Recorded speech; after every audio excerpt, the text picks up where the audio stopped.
Good morning students. आज हम नगरीकरण के परिणाम के बारे में चर्चा करेंगे और इसके अंतर्गत भी हम नगरीकरण के सकारात्मक परिणामों के बारे में चर्चा करेंगे। भारतीय समाज में होने वाले संरचनात्मक परिवर्तन के लिए प्रोफेसर एम एन श्रीनिवास ने नगरीकरण को एक प्रमुख दशा के रूप में स्पष्ट किया है। A R Desai, I P Desai, M S Gore, Shyamacharan Dubey, के एम कपाड़िया एवं राधा कमल मुखर्जी भी वे विचारक हैं जिन्होंने सामाजिक परिवर्तन में नगरीकरण की भूमिका की विवेचना की है। यह सच है कि नगरीकरण के फलस्वरूप भारत में परंपरागत सामाजिक संरचना में अनेक उपयोगी परिवर्तन उत्पन्न हुए हैं, लेकिन साथ ही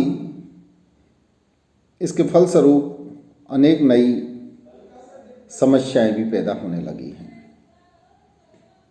इस प्रकार विभिन्न क्षेत्रों में नगरीकरण के परिणामों को दो प्रमुख भागों में विभाजित किया जा सकता है। पहला है सकारात्मक परिणाम और दूसरा नकारात्मक परिणाम। हम इस व्याख्यान के अंतर्गत सकारात्मक परिणामों के बारे में चर्चा करेंगे। नगरीकरण के सकारात्मक परिणामों का संबंध इसके उन प्रकारों से है जो भारत की परंपरागत सामाजिक संरचना में उत्पन्न होने वाले उपयोगी परिवर्तन को स्पष्ट करते हैं। विभिन्न विद्वानों ने इनका विश्लेषण जातिगत संरचना, परिवार व्यवस्था, महिलाओं की परिस्थिति, धर्मनिरपेक्ष मूल्यों, आर्थिक विकास एवं ग्रामीण जीवन में होने वाले सुधारों आदि के संदर्भ में किया है। अब हमें इनके सकारात्मक परिणामों को समझ लेना चाहिए। पहला है जातिगत विभेदों में कमी। नगरीकरण का संबंध आधुनिकीकरण की एक ऐसी प्रक्रिया से है जिसमें व्यक्तिगत उपलब्धियों, शिक्षा तथा समताकारी मूल्यों का प्रभाव बढ़ने से जातियों की परंपरागत पहचान कमजोर पड़ने लगती है। नगर में सामाजिक संबंधों की एक ऐसी व्यवस्था देखने को मिलती है जिसमें विभिन्न जातियों के बीच खान पान, सामाजिक संपर्क तथा व्यवसाय के क्षेत्र में कोई विभेद देखने को नहीं मिलता है। आंद्रे बिताई कहते हैं कि नगर के विभिन्न अभिजनों की परिस्थिति जाति के बंधनों से कोई संबंध नहीं होता, यानी जातिगत बंधन नहीं होते। यहाँ धीरे धीरे एक ऐसी एकता विकसित होने लगती है जिसमें विभिन्न उपजाति मिलकर अपने पारस्परिक विभेदों को दूर करके दबाव समूह के रूप में कार्य करने लगती है। यही कारण है कि एक और नगरों में अंतरजातीय विवाहों में वृद्धि देखने को मिलती है, तो दूसरी ओर लोकतांत्रिक राजनीति के फलस्वरूप निम्न और पिछड़ी जातियों की शक्ति में वृद्धि होने लगती है। घुरिये, बर्नबास, योगेंद्र सिंह एवं श्रीनिवास ने अपने अध्ययन में के आधार पर ये कहा है कि नगरीकरण की प्रक्रिया ने जाति पंचायतों की शक्ति को कम नगरों में जातिगत विभेदों का उल्लेखनीय कमी हुई है, जातिगत विभेदों में उल्लेखनीय कमी हुई है। दूसरा है महिलाओं की परिस्थिति में सुधार। नगरीकरण ने शिक्षा, व्यक्तिगत स्वतंत्रता, समताकारी मनोवृत्ति और तार्किक दृष्टिकोण को प्रोत्साहन देकर स्त्रियों की परिस्थिति को सुधार लाने में महत्वपूर्ण भूमिका का निर्वहन किया है। बाल विवाह की जगह विलंब विवाह को प्रोत्साहन मिलने से महिलाओं में नई चेतना पैदा हुई है। नगरीय संस्कृति में विवाह विच्छेद अथवा विधवा पुनर्विवाह को बुरा नहीं समझा जाता। जीवन साथी के चुनाव में महिलाओं की इच्छा और पसंद का महत्व बढ़ता जा रहा है। नगरीकरण के कारण स्त्रियों को विभिन्न सेवाओं में सहभागी बनने के अवसर मिले हैं। पुरुषों पर आर्थिक निर्भरता कम हुई है। राजनीतिक एवं सामाजिक गतिविधियों में महिलाओं की रुचि बढ़ने से भी उनकी स्थिति में सुधार हुआ है। परिवार की संरचना में परिवर्तन।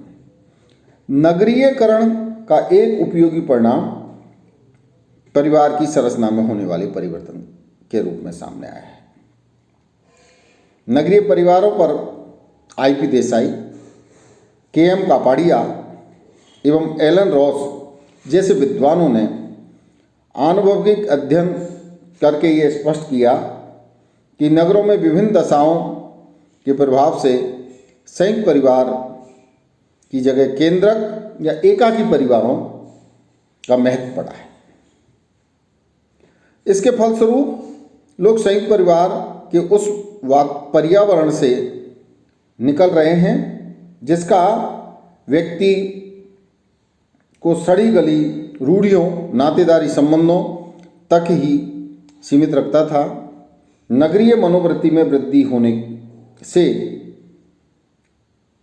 परिवार के उन कर्मकांडों और धार्मिक आयोजनों का प्रभाव कम होने लगा है जिसकी वर्तमान सामाजिक संरचना में कोई उपयोगिता नहीं है। एकाकी परिवारों में बच्चों की शिक्षा और व्यक्तित्व के विकास या निर्माण पर भी अधिक ध्यान दिए जाने लगा है। नगरीय परिवार पति प्रधान ना होकर एक समतावादी रूप ले रहे हैं, जिनमें पारिवारिक विषयों में निर्णय प्रक्रिया पत्नी से भी प्रभावित होती है। और चौथा है लौकिक मूल्यों तथा धर्मनिरपेक्षता में वृद्धि। भारतीय समाज की परंपरागत संरचना इस तरह के विश्वासों में बंधी हुई थी जिनके फलस्वरूप भाग्य तथा तरह तरह के अंधविश्वासों को प्रोत्साहन मिलना आरंभ हो गया। नगरीकरण के फलस्वरूप जब आधुनिक शिक्षा, वैज्ञानिक ज्ञान और तार्किक व्यवहारों का प्रभाव बढ़ने लगा तो अलौकिक शक्ति की जगह उन मूल्यों को प्रोत्साहन मिलने लगा जो लौकिक अथवा सांसारिक उपलब्धियों को अधिक महत्वपूर्ण मानते हैं। लौकिक मूल्य पवित्रता का संबंध स्वास्थ्य के नियमों से मानते हैं। धार्मिक स्थानों पर किसी गंदे तालाब या कुंड में स्नान करने से नहीं। यह नियम अंधविश्वास की जगह आत्मा की शुद्धता तथा मानवता की सेवा को अधिक महत्व देते हैं। इसी दशा में धार्मिक कट्टरता के प्रभाव को कम करके सर्वधर्म समभाव को प्रोत्साहन दिया है। और तीसरा है आर्थिक विकास। नगरों में बड़े बड़े उद्योगों की स्थापना होने लगा एवं व्यापार और वाणिज्य का भी विस्तार होने से भारत की परंपरागत आर्थिक संरचना में भी सुधार होने लगा है। इसके फलस्वरूप प्रति व्यक्ति की आय में वृद्धि हुई एवं लोगों के जीवन स्तर में सुधार की प्रक्रिया तेज हो गई। नई आर्थिक संरचना में प्रौद्योगिकी में इस तरह सुधार करने की आवश्यकता का अनुभव किया जाने लगा जिससे विभिन्न उत्पादों की गुणवत्ता को बढ़ाया जा सके। इसी के फलस्वरूप तकनीकी शिक्षा देने वाले संस्थानों की संख्या में वृद्धि होने लगी। आर्थिक विकास से विशेषीकरण को प्रोत्साहन मिला। आज किसी भी जाति और वर्ग का व्यक्ति एक विशेष क्षेत्र में अपनी योग्यता और कुशलता को बढ़ाकर उच्च एवं उच्च स्थिति प्राप्त कर सकता है। इसका तात्पर्य है कि नगरीकरण की प्रक्रिया में आर्थिक विकास के द्वारा बंद स्थिरीकरण की जगह खुले स्थिरीकरण की जगह खुले स्थिरीकरण की व्यवस्था स्थापित करना आरंभ कर दी है। और छठा है सामाजिक जागरूकता में वृद्धि। सामाजिक जागरूकता एक ऐसी चेतना है जो लोगों को अपने अधिकारों और कर्तव्यों के प्रति सजग करती है। यह सामाजिक तथा राजनीतिक विकास की एक आवश्यक दशा है। नगरीकरण की प्रक्रिया से जब धार्मिक शिक्षा तथा व्यवहार के परंपरागत तरीकों का प्रभाव कम होने लगा तो यहाँ सामाजिक और धार्मिक सुधार ने एक आंदोलन का रूप ले लिया। इससे समाज में व्यवहार के ऐसे प्रतिमान विकसित होना आरंभ हुए जो समताकारी मूल्यों पर आधारित हैं। वर्तमान जीवन के लोकतांत्रिक मूल्य भी बढ़ती हुई सामाजिक जागरूकता का एक रचनात्मक परिणाम है। और सातवां है ग्रामीण जीवन में परिवर्तन। एक विद्वान हुए हैं MS राव ने अपनी कृति नगरीकरण तथा सामाजिक परिवर्तन अर्बेनाइजेशन एंड सोशल चेंज में ग्रामीण जीवन पर नगरीकरण के व्यापक प्रभावों का उल्लेख किया। उनके अनुसार नगरीकरण के फलस्वरूप गांवों में मुद्रा प्रचलन बढ़ा, व्यापारिक फसलों की पैदावार को अधिक महत्व मिलने लगा, जजमानी जैसी शोषणकारी व्यवस्था समाप्त हो गई, ग्रामीणों के रहन सहन और व्यवहार के तरीके में परिवर्तन हो गया, संचार के नए साधन से प्राप्त होने वाली जानकारी से उनकी मनोवृत्ति बदलने लगी तथा अंतरजातीय संबंधों में परिवर्तन की प्रक्रिया आरंभ हुई। वास्तविकता यह है कि जो ग्रामीण